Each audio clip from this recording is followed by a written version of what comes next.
Im Hause Gamescoin wird die nächste Marketing-Sau durchs Dorf getrieben. Das neue Wunderprojekt Tokenized Gaming. Hört sich faszinierend und hip an, oder? Ist es das auch? Wir prüfen heute mal Substanz des neuen Konzeptes anhand der aktuellen Präsentation. Bis gleich.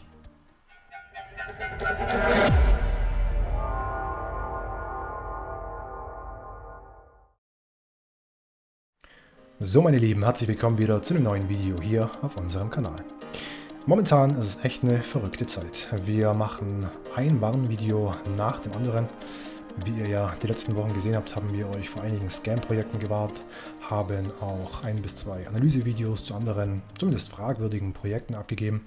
Und ja, es hört einfach nicht auf, wobei wir eigentlich ja den Anspruch hatten oder haben, euch Videos und Wissen zur Verfügung zu stellen, das euch dazu ermächtigt, dass ihr im Krypto- und DeFi-Bereich eigenständig und selbstverantwortlich Renditen erzielen könnt.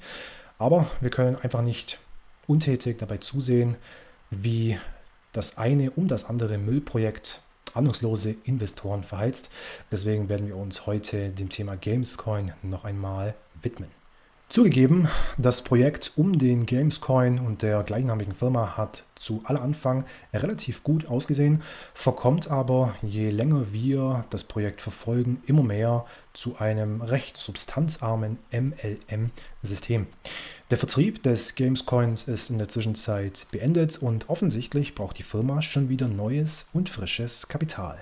Und hier soll das neue Hyperprojekt GC Universe Abhilfe schaffen, welches sich mit Tokenized Gaming beschäftigt. Was das genau ist, da werden wir jetzt in den nächsten Minuten noch näher drauf zu sprechen kommen. Wir werden uns das Konzept und die Präsentation etwas genauer angucken, denn seit langer Zeit ist mal wieder eine Aufzeichnung über den Telegram-Kanal aufzufinden gewesen. Wenn es also interessiert und wer hier sich die komplette Präsentation reinziehen möchte, die sehr fragwürdige Präsentation reinziehen möchte, der kann unter dem offiziellen Telegram-Kanal des Gamescoins diese jederzeit über Zoom abrufen. Eine kurze Bitte noch, bevor wir in diese Analyse reinstarten. Wenn ihr es schätzt, dass ihr mehrmals pro Woche diese kostenlosen Mehrwerte von uns erhaltet, aber auch schätzt, dass wir bemüht sind, euch vor eventuellen Kapitalverlusten zu schützen, indem wir einfach einmal kritisch viele Projekte uns angucken oder vor ganz offensichtlichen Scams warnen, dann leitet diese Videos einfach gerne an andere interessierte Menschen weiter oder hinterlasst einfach nur einen Daumen hoch. Das allein würde uns schon helfen, dass unser Kanal eine größere Verbreitung findet. Mit dem gesagt, starten wir rein. Zu aller Anfang und zum Start der Präsentation gibt es eigentlich nichts Besonderes zu sagen. Hier werden alte Zahlen aus alten Präsentationen wiederholt, bei denen einfach mal so die wirtschaftlichen Rahmendaten dieses Sektors aufgezählt werden, welches Umsatzvolumen hier möglich ist, wie viele Nutzer vorhanden sind und so weiter und so fort. Interessanter wird es eigentlich, wenn dann mal auf das eigentliche Thema eingegangen wird. Und hier können wir sagen, dass ein neues NFT-Projekt von der Firma Gamescoin gestartet wurde, bei denen ihr durch den Kauf von NFTs an Renditen, die anscheinend im Hintergrund erwirtschaftet werden, beteiligt werdet. Diese Renditen kommen auf 3 Wegen, so sagt das zumindest der Präsentator dieser Präsentation, auf 3 unterschiedlichen Wegen zustande. Zuallererst aus dem Bereich Return on Invest Marketing.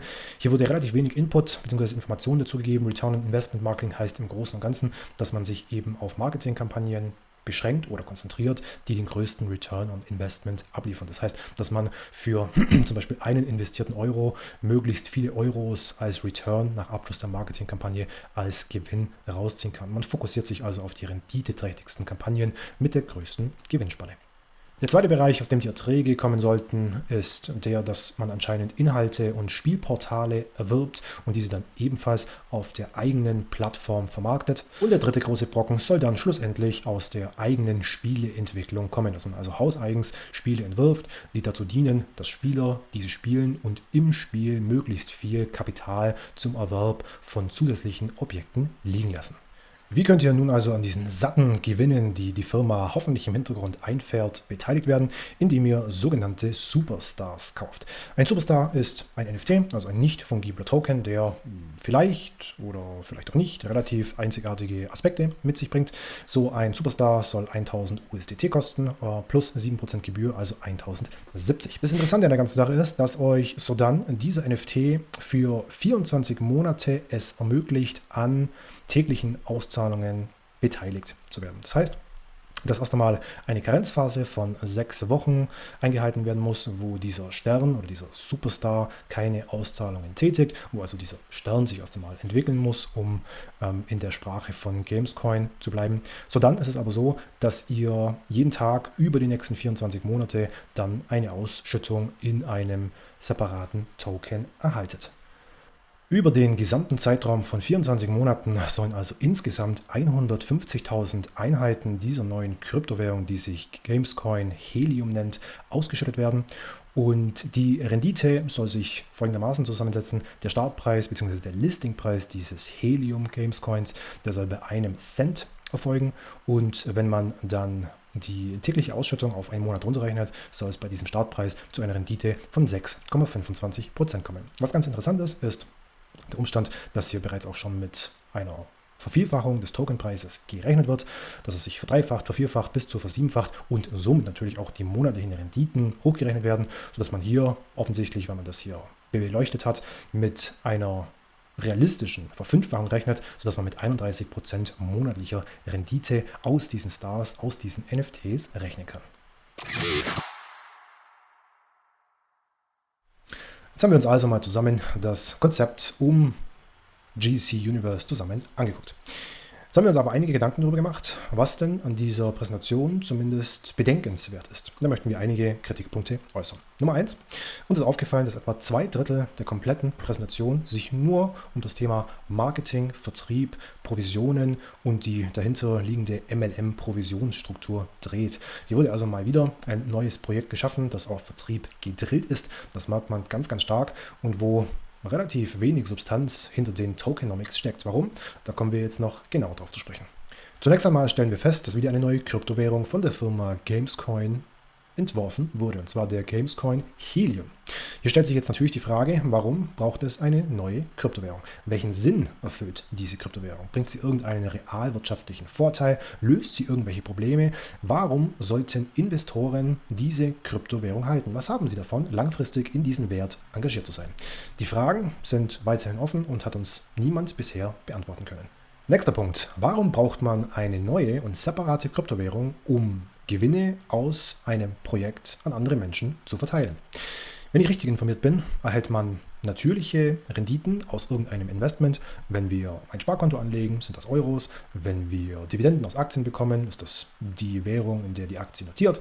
Wenn wir in irgendwelche Liquidity Mining Pools und so weiter reinlegen, dann bekommen wir die Kryptowährungen ausgeschüttet und so weiter und so fort. Es gibt also immer native Erträge, die genauso in ihrer natürlichen Form auch an die Investoren weitergegeben werden hätten können. Aber die Firma entscheidet sich hier offenbar dazu, eine weitere Kryptowährung dafür zu erstellen, die ausschließlich, höchstwahrscheinlich dafür hergenommen wird, um die Gewinne an die NFT-Investoren zu verteilen. Und jetzt, meine Lieben, eine kurze Preisfrage, die zugegebenermaßen vielleicht sogar rhetorischer Natur ist.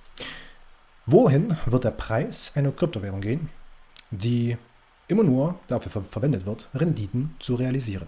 Wenn also diese Kryptowährung allein nur dafür verwendet wird, dass sie den Investoren ausgeschüttet wird und diese danach natürlich, um die Gewinne auch wirklich realisieren zu können, in eine andere Kryptowährung, die werthaltig ist, die einen Use Case hat und die vielleicht auch schon ein bisschen länger existiert, überhaupt erhalten zu können. Was bedeutet das auch schlussendlich für die Rendite der Ausschüttungen? Denn die Firma geht ja davon aus, dass sich der Preis dieser neuen Kryptowährung vervielfacht, verzweifacht, verdreifacht, vervierfacht, versiebenfacht, kann man sogar in der Tabelle sehen.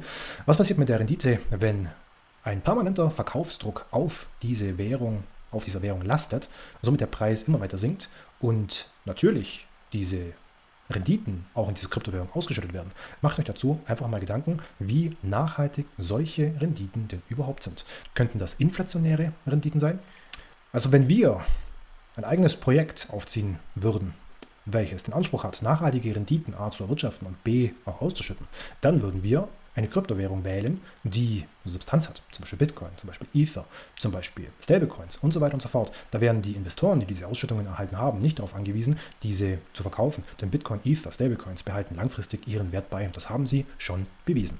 Wenn wir also ein ordentliches Projekt aufziehen wollen würden, dann würden wir es auch tatsächlich genau so machen. Ups, haben wir ja schon. Genau, mit Zen Ventures. Und daran erkennt ihr, welche Projekte nachhaltig sind und welche nicht. Kommen wir mal zum schlussendlichen Fazit. Die Firma Gamescoin wird uns immer unsympathischer. Das neue Projekt hat unseres Erachtens null Substanz. Es wurde null auf die Tokenomics eingegangen, woher denn die neue Kryptowährung ihren Wert bekommen oder erhalten soll und so weiter und so fort. Unserer Meinung nach richtet sich dieses Projekt und diese neue Marketingkampagne wieder nur an Investoren, die keinen blassen Schimmer von Tokenomics haben und wie Kryptowährungen eigentlich funktionieren sollten. Die Vertriebler hinter der Firma Gamescoin sind immer wieder die gleichen und lernen offensichtlich nicht dazu, denn sie verheizen immer mehr neue Investoren durch genau diese schwachen Mechanismen. Jetzt ist auch noch wichtig zu wissen, dass wir hier noch nicht mal von irgendwelchen Renditenachweisen sprechen. Ob also die Renditen tatsächlich real anfallen und auch so anfallen, wie sie antizipiert werden. Denn dieser Umstand ist zum jetzigen Zeitpunkt komplett unerheblich. Denn die wenn dann angefallenen realen Renditen werden nicht real ausgeschüttet, sondern nur inflationär. Wir werden in den nächsten Monaten ganz genau beobachten, ob die Roadmap-Ziele hier eingehalten werden können. Ob zum Beispiel die veranschlagte Anzahl von Spielen im hauseigenen Portal aufgestockt wird, ob diese erreicht werden können. Bis zum Jahresende 2024 sollen ja annähernd 1000 Spiele auf der Plattform verfügbar sein. Wenn wir aber ehrlich sind, dann ist unsere Befürchtung, dass diese Ziele höchstwahrscheinlich und nicht unbedingt knapp nicht eingehalten werden können. Die Firma ist in der Zwischenzeit für uns gestorben. Wer so promotet und in der Öffentlichkeit auftritt, hat jede Glaubwürdigkeit verloren und für uns ist das Vertrauen unwiederbringlich dahin. Schlussendlich lässt sich nur noch feststellen, dass für uns die Firma ein großer Flop ist, die am Anfang zwar relativ vielversprechend ausgesehen hat, sich aber nach und nach als Rohrkrepierer entpuppt. Das soll es an dieser Stelle wieder gewesen sein. Lediglich unsere bescheidene Meinung zu dem ganzen Thema. Ich hoffe, es hat euch trotzdem etwas geholfen, das von einem anderen Blickwinkel neu zu betrachten. Wenn euch das Video gefallen hat, lasst gerne einen Daumen hoch da und wir sehen uns in ein paar Tagen bis zum nächsten Video. Bis dahin und ciao.